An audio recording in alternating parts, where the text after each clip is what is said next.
Good morning. Good morning. Welcome to Live from Planet X. I'm Andrew Haunt. I thought I would come on and play some Golden Axe 3 and have a chat. Let's be the barbarian. So, how are you all keeping? You're doing well. It's not long now before we can start doing social things, and that would be nice. Let's hope anyway. So, I hope you're all looking after yourselves and keeping well. So, this week's been quite a busy one. I started a new day job a couple of weeks ago, which is going good. Having fun with that. And yeah, making some videos. Did one where I shared my Vinnie Paul interview the other night. Vinnie Paul, the late Vinnie Paul of Pantera and Damageplan, and of course Hell Yeah. That was nice. That was interesting. I was looking through an old drive, and I found the audio file for that. So I thought I would contact my old editor Mark at Powerplay and see if I could get that up. And that came out really nice. It's nice to be able to share these things with, especially seeing as he isn't with us anymore, unfortunately. Vinny was really nice to talk to, though. It was a strange period in our writing career. Then so that's what I was starting to finish up. I'm getting messages. I have got another video on the way with where I talk about Scarlet Riot. Scarlet Riot is a band I've bored my friends with a lot over the last 10 years of being a fan of theirs, but they deserve it. There is a band that deserves all the success and praise and credibility that there is because they're just awesome. They get everything right, and the video that I'm making at the moment, it's about halfway through. Why Scarlet Riot are the real deal should be out hopefully over the weekend. First, tonight I'm playing D&D tonight. I need to take a week off last week. The new day job was proving to be quite tiring mentally, but this week we'll be back on with my D&D group. If you want to know more about my D&D group and what we get up to, if you take a look on my channel for a video called Dungeons, Dragons, and a Dashing DM, you get to see me talking to my my DM, the DM of our group, Mr. Andrew Allen of Quengo Talks. He's a really nice guy. Well, so yeah, I thought we'd have a bit of a Saturday morning catch up. We haven't had a catch up in a long time, and play some Golden Axe 3. Kids are downstairs. One's on Minecraft Dungeons, while the other's on Minecraft. My wife is finally relaxing for a bit, so I thought I'd come up and say hi. Yeah, I do have some new writing projects on the way. There's a possibility of some new comic work. I do have some fiction coming as well. Yeah, I realised that my Facebook page is called Andrew Haunt Writes Things. I've not really released any writing for a long while. I don't think I was completely burnt out from doing the Compendium 2020 project, but I do think I needed a bit of a rest. A rest is good, but it's time to get back on that. I do have some stuff coming out. I'll reveal one now. So one of the projects will bring together the Aona stories from the Compendium project. Of course, all the Compendium stories will come out in the collected edition Shards of the Infinite, but I miss Aona, and yes, so Aona will be returning in a new short story that I have an outline for it, but there are more pressing matters at the moment that I need to tend to. But there will be a new Aona story coming called The Gates of Time, and that will form it'll be longer than the others, more novelette sort of length, and I will put that with the together with the others in a standalone Aona release. So it'll be all of the Aona stories so far. If you remember the order, there was Aona the Wake of Time, there was the Heart of Time, there was the Big Flying Dude. That wasn't one of the stories. And there was the Daughter of Time and all sorts. Yeah, there was a bunch of them. But this new one will be the Gates of Time, and in keeping with all the stories featuring an of time title. Oh, I do like the Golden Axe series. I must get the fourth one, Golden Axe 4, which is now available for the Switch as part of a bundle. was previously not available. So Golden Axe series is something that I got into nicely with the kids. It's good old-fashioned video game silliness, sword and sorcery and whatnot. And who doesn't love a bit of old-fashioned sword and sorcery with characters that have clearly been lifted liberally from other IPs? But hey, everything's inspired by something, isn't it?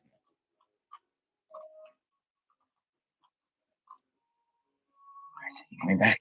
You're coming back, you little blue thief. But yeah, I was reading in the Retro Gaming magazine about the the new release of Golden Axe, Revenge of Death Adder, I believe it's called, the fourth one. I've never played. I don't think I've played it. I don't even remember playing it in the arcade days. So the arcades have been coming up a lot in conversation at home recently. We've found some really nice vintage footage of what old arcades were like. I've been trying to tell the kids what arcade life was like in arcade culture back in the day. Because it was a big part of my life, and it was a big part of a lot of people's lives. These are really cool places to hang out. Granted, you would very quickly spend a lot of money, but they were really fun places to be. There was all the lights and sound and noise and the atmosphere, and that lovely feeling of finding something you'd not played before that you'd maybe heard of and were excited about, or even something that you had played before and you wanted to visit an old friend.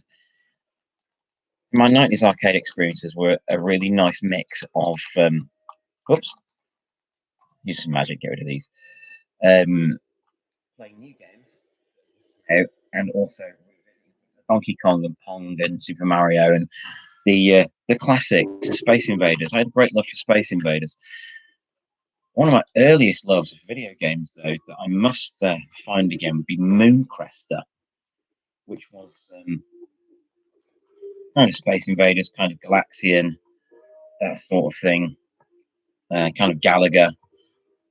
You know the sort, lots of spaceships and rows of creatures, sorry, rows of aliens and other spaceships coming to get you in a number of ways. So that held a special place in my heart because my dad used to take me to a place called the Norfolk Arms in Sheffield when I was a kid, as it was one of the only places at the time in the 80s that had a family room, a nice family room on the side of it. So I couldn't go in the pub itself, but I could go in the family room. There was tables and chairs, and there was a jukebox, there was music on, but there was also a tree house outside, which I loved. I loved that tree house, and also a Mooncrester machine. Yeah, and it was just the music still stays chills up my spine for Mooncrester. It was awesome.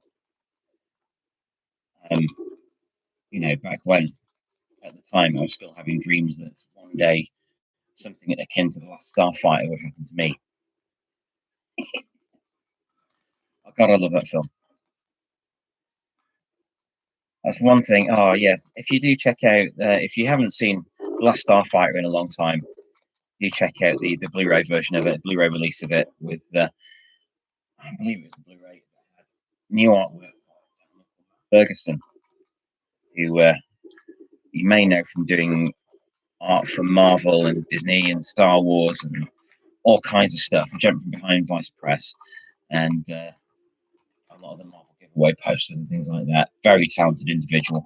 I used to work with Matt many years ago in a comic store. He does get mentioned in my book, Bagged and Boarded: Life on Planet Geek. I must catch up with Matt at some point and see how he's doing. You know, not just because he's massively successful. I do miss the guy. He was absolutely delightful to talk to. He used to call him Wolverine Boy because he had Wolverine's hair. Never have I worked with someone that was so excited about the cool stuff. I remember one Sunday, I did a lot of Sunday shifts with Matt, and it was a Sunday when the first sort of details and pictures from Spider-Man 2 were coming out, the second Sam Raimi movie, which to my eyes is still one of the best superhero movies ever. So, of course, it had Alfred Molina in it as Dr. Octopus back in the Tobey Maguire days before everything went a bit odd with Spider-Man 3. And I remember, yes, the first photo of Alfred Molina had come out, and we got it up on the shop computer, and we're just so excited. We were like children again. It was brilliant. Everything was so cool. So that was a nice memory. But yes, but that's one of the many people that I want to check out, not check out, catch up with once everything is safe to do so. So, oh, I hate the skeletons. Yeah, so I am missing friends a lot. Just the ability to go and hang out and talk nonsense to people. So I guess that's why I've done a live this morning, was to hang out and talk some nonsense with people I like. And clearly, if you're subscribing to my channel, then I clearly like you. In fact, I would like to catch up with a lot of the old crew from the comic shop. So if any of the comic shop crew or any of the customers are watching this and want to hang out on Zoom sometime, and I'll pop it on my channel, you let me know. Oh dear, I'm dead. I'm not paying much attention. Isn't that an evil version of the? Yeah, that's an evil version of the other character you can play. It must be zombified. I best use some of this. Yeah, I'm always looking for more people to talk to on my channel about cool stuff and reminisce. Not just nostalgia, but I want to catch up with what people are doing. I know that one of my customers, Ruth, that used to come into the comic shop, wound up on The Voice and did really well on it. So that was awesome. Another of the customers, Rachel, Rachel, if you've read Bad and Boarded, Life on Planet Geek, you'll remember me talking about the mole rats and how I hated them at the time, and then grew to be quite jealous of them because they were actually quite awesome. Rachel grew up into an amazing person, a really cool person with a lovely family, and went on Tipping Point, the nation's easiest quiz. It's one of those quizzes where, if you've seen the Father Ted episode with Henry Sellers on it, and they asked him on a question, "What's the capital of England?" and give her the clue. If you a clue, you live there. It's a bit like that. I don't mean to denigrate the people that have been on Tipping Point, and I have actually applied to go on it myself. But it's good fun. It's affectionate. If you've not seen Tipping Point, it's like Penny Falls machines at Seaside, but giant and with a quiz element, and it's fun. It's greatly fun.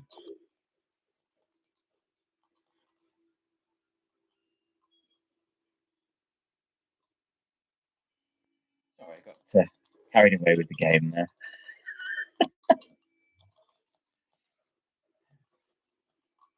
And something during the lockdown has given a lot of pleasure is getting into more retro gaming and revisiting things and enjoying things with the kids that have been quite simple.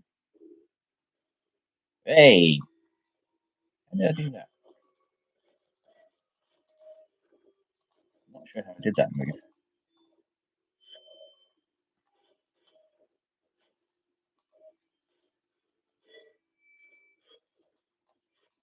It does feel like we're getting towards some elements of normality again, and I'm looking forward to that greatly.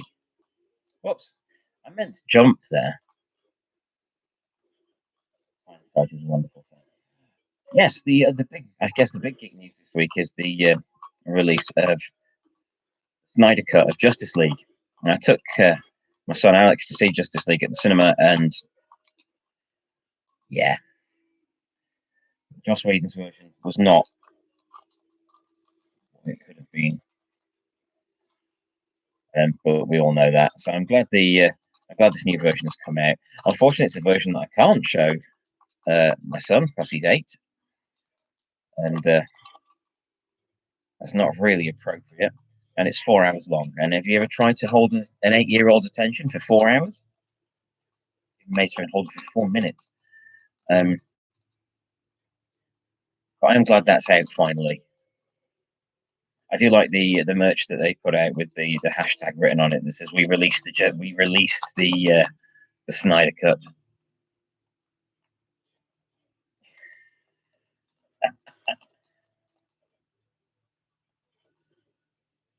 Thank you, Sugar Girl. Nice comment. Yes, you have to win tat at the seaside. It's got to be done. Yes, see, I've got some sound issues. Really, I just want to hang out. So if you can't hear me the whole time, that's fine. I'm doing literally nothing particularly interesting today. Been a busy week, so I'm just going to hang out, mash some buttons, and write some comments. Yes, I am a teenage boy in my head.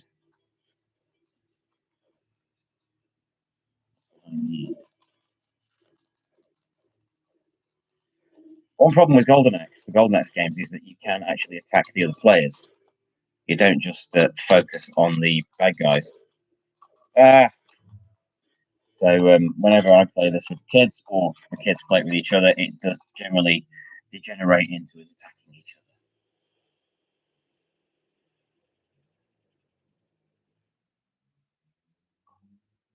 Fall down. Hooray! So yeah, that was it. I just wanted to have a bit of a catch up, bit of a hangout. Tell you there's some more writing projects coming, lots more videos. A short film, yes. There's a new fantasy short film with me playing two characters that I've made like half of. I just need to go into a forest and be sinister for a while to complete it. So if anyone sees me in a forest being sinister, just ignore me. Okay. So that's a Saturday catch up. If it's something you enjoyed, I'll do it again. If not, I'll do it again anyway, because my God, I'm bored lately. So yes, thank you for checking out Life from Planet X. I will find you again soon, where I can rehearse things a bit more and not stumble over my words.